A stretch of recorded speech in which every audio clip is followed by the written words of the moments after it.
بنیادی جملے کی وضاحت کرنے والے چھوٹے جملوں کو الگ کرنے کے لیے وقفہ کی علامت استعمال ہوتی ہے۔ اب اس کی مثال دیکھ لیجئے۔ کرونا وائرس نے پوری دنیا کو متاثر کیا ہے۔ یہ ایک بنیادی جملہ ہے۔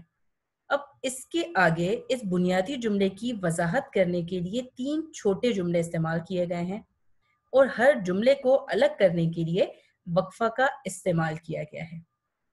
یعنی انسانی زندگیاں داؤ پر لگی ہیں، معیشت تباہی کے دہانے پر ہے، نظام تعلیم درہم برہم ہو چکا ہے۔ اس کے ساتھ ساتھ اگر جملے کے مختلف حصوں پر زیادہ زور دینا ہو تو وقفہ کی علامت لگائی جاتی ہے۔ مثلا اللہ نے انسان کو پیدا کیا، اسے اشرف المخلوقات بنایا، رہنے کو دنیا بنائی، کھانے کو نعمتیں دیں، پھر بھی وہ اللہ کا شکر گزار نہیں ہوتا۔ اس کے بعد اگلی علامت ہے ہمارے پاس رابطہ، جسے انگلش میں کالن کہا جاتا ہے۔ عبارت میں اگر وقفے سے بھی زیادہ ٹھہراؤ درکار ہو تو رابطہ کی علامت کا استعمال کیا جاتا ہے۔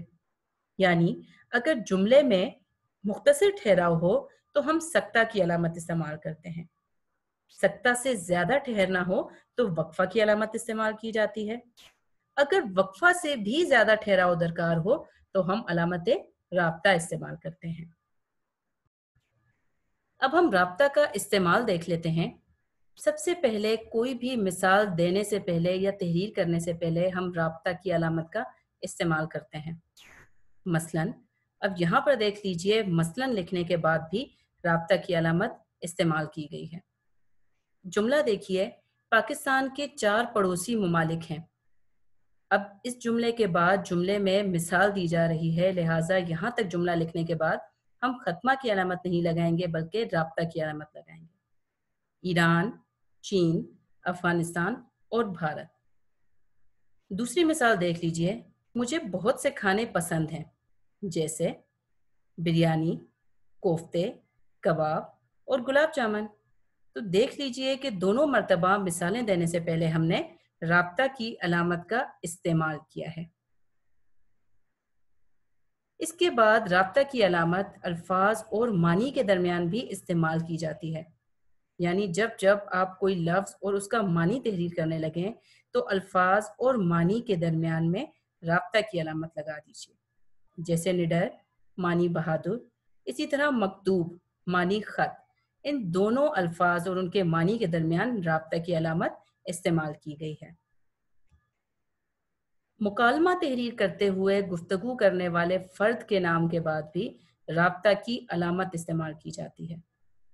مثلاً اب دیکھیے، 2 لوگوں کے درمیان مکالمہ تحریر کیا گیا ہے، ایک جملہ لکھا گیا ہے دونوں کا۔ علی اور احمد، یہ وہ افراد ہیں دونوں جو مکالمہ کر رہے ہیں آپس میں، لہٰذا جتنی مرتبہ بھی مکالمے میں آپ ان کا نام تحریر کریں گے، ہر مرتبہ نام لکھنے کے بعد رابطہ کی علامت ضرور لگائیے۔ علی، آپ کیسے ہیں احمد؟ احمد، میں بالکل ٹھیک ہوں۔ کسی مشہور شخصیت کا قول، کہاوت یا ضرب المثل تحریر کرتے وقت بھی تمہیدی جملے کے بعد رابطہ کی علامت لگائی جاتی ہے۔ مثلاً علامہ اقبال نے شاید آج ہی کے دن کے لیے کہا ہے۔ اب دیکھ لیجئے، یہ ایک تمہیدی جملہ ہے۔ اصل جملہ یا اصل شعر یا جو بات ہم بتانا چاہ رہے ہیں اس جگہ پر یا اس عبارت میں، وہ بات آگے آئے گی۔ یعنی وہ ایک شعر ہے، آگ ہے اولاد ابراہیم ہے نمرود ہے، کیا کسی کو پھر کسی کا امتحان مقصود ہے؟ تو شعر سے پہلے ہم نے علامہ اقبال کے بارے میں جو تمہیدی جملہ لکھا، اس کے بعد بھی ہم رابطہ کی علامت کا استعمال کریں گے۔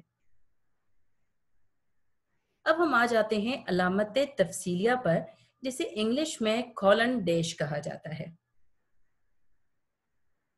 جب کسی بھی عنوان کی تفصیل دینا مقصود ہو تو ہم علامت تفصیلیہ استعمال کرتے ہیں۔ تفصیلیہ کا استعمال دیکھ لیتے ہیں۔ عنوان کی تفصیلات تحریر کرنے سے پہلے تمہیدی جملہ لکھ کر تفصیلیہ کی علامت لگائی جاتی ہے۔ مثلاً خلفائے راشدین کے نام مندرجہ ذیل ہیں۔ تو خلفائے راشدین کے نام تحریر کرنے سے پہلے ہم تفصیلیہ کی علامت لگا دیں گے، اور اس کے بعد ہم چاروں خلفائے راشدین کے یعنی حضرت ابو بکر صدیق رضی اللہ تعالیٰ عنہ، حضرت عمر فاروق رضی اللہ تعالیٰ عنہ، حضرت عثمان غنی رضی اللہ تعالیٰ عنہ اور حضرت علی رضی اللہ تعالیٰ عنہ کے نام تحریر کر دیں گے۔ اس کے بعد ہمارے پاس آ جاتی ہے سوالیہ علامت، جسے انگلش میں سائن آف انٹیروگیشن کہا جاتا ہے۔ یہ علامت سوالیہ جملے یا سوالیہ الفاظ کے آخر میں لگائی جاتی ہے، یعنی جب جملے میں کچھ پوچھا جائے یا سوال کیا جائے تب سوالیہ علامت استعمال کی جائے گی۔ مثال دیکھ لیجئے، کیا یہ قلم آپ کا ہے؟ ایک سوال پوچھا گیا ہے، لہٰذا آخر میں سوالیہ نشان لگایا گیا ہے۔ آپ نے ابھی تک کھانا کیوں نہیں کھایا؟ ایک اور سوال، لہٰذا آخر میں سوالیہ کی علامت لگائی گئی ہے۔ آخری مثال، علی کب بازار گیا؟ ایک اور سوالیہ جملہ، لہٰذا ایک مرتبہ پھر علامت سوالیہ کا استعمال کیا گیا ہے۔ اس کے بعد سوالیہ جملے کے ساتھ ساتھ بعض اوقات ایک سوالیہ لفظ کے بعد بھی سوالیہ علامت کا استعمال کیا جاتا ہے۔ مثلا احمد کہتا ہے، میں اسلام آباد آ رہا ہوں۔ علی کب؟ یعنی پورا سوالیہ جملہ نہیں کہا گیا، صرف ایک لفظ کہا گیا ہے، لیکن چونکہ لفظ سوالیہ ہے اور سوالیہ انداز میں پوچھا گیا ہے، لہٰذا ہم سوالیہ علامت اس کے بعد استعمال کریں گے۔ اب آ جاتی ہے ہمارے پاس سائن آف ایکسکلیمیشن، یعنی اردو میں علامت فجائیہ، ندائیہ یا استجابیہ۔ علامت فجائیہ ہم کسی بھی ایسے جملے میں استعمال کرتے ہیں جس جملے میں افسوس، دکھ یا غم کا اظہار کیا گیا ہو، اور افسوس، دکھ یا غم کے اظہار کے لیے جب یہ علامت استعمال کی جاتی ہے تب یہ علامت فجائیہ کہلاتی ہے۔ جیسے اوہ، یہ کیا ہو گیا؟ اوہ کا لفظ فجائیہ لفظ ہے، یعنی اس لفظ کے ذریعے سے جملے میں دکھ کا، افسوس کا یا غم کا اظہار ہو رہا ہے، لہٰذا اوہ کے بعد ہم علامت فجائیہ لگائیں گے۔ علامت ندائیہ، کسی کو بلانے یا مخاطب کرنے کے لیے یہ علامت استعمال ہونے پر علامت ندائیہ کہلائے گی، یعنی یا اللہ میری مدد فرما۔ اللہ کو پکارا گیا ہے اس جملے میں، لہٰذا یا اللہ کے بعد علامت ندائیہ لگائی جائے گی۔ اس کے ساتھ ساتھ دوست میری بات سنو، دوست کو پکارا جا رہا ہے، بلایا جا رہا ہے یا پھر مخاطب کیا جا رہا ہے، یہی وجہ ہے کہ یہاں پر یہی علامت استعمال ہونے پر ندائیہ کہلائے گی۔ علامت استجابیہ، خوشی، مسرت، حیرت یا پھر تعجب کے جذبات کے اظہار کے لیے اگر ہم اس علامت کو استعمال کریں گے تب یہ علامت استجابیہ کہلائے گی، یعنی آہا ہم جیت گئے۔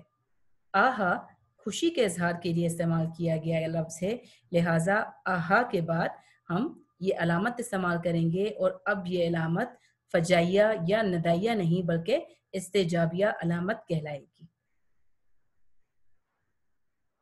فجائیہ، ندائیہ یا استجابیہ علامت، یہ علامت ایسے الفاظ یا جملوں کے اختتام پر لگائی جاتی ہے جن میں کسی جذبے کا اظہار کیا گیا ہو، چاہے وہ جذبہ خوشی کا ہو، دکھ کا ہو، حیرت کا ہو۔ کوئی بھی جذبہ استعمال کرنے پر الفاظ یا جملوں کے اختتام پر علامت فجائیہ، ندائیہ یا استجابیہ لگائی جاتی ہے۔ فجائیہ، ندائیہ یا استجابیہ کا استعمال اب ہم دیکھ لیتے ہیں۔ یہ علامت ایسے الفاظ یا جملوں کے اختتام پر لگائی جاتی ہے جن میں خوشی، غم، غصہ، حیرت، جوش، نفرت، تنبیہ، خوف، تحسین یا تحقیر جیسے جذبات کا اظہار کیا گیا ہو۔ مثلا الحمدللہ میں پاس ہو گیا، خوشی کا اظہار کیا جا رہا ہے۔ واہ کیا شعر ہے، تحسین کا اظہار کیا گیا ہے۔ اوہ یہ کیا ہو گیا، افسوس یا غم کا اظہار کیا جا رہا ہے۔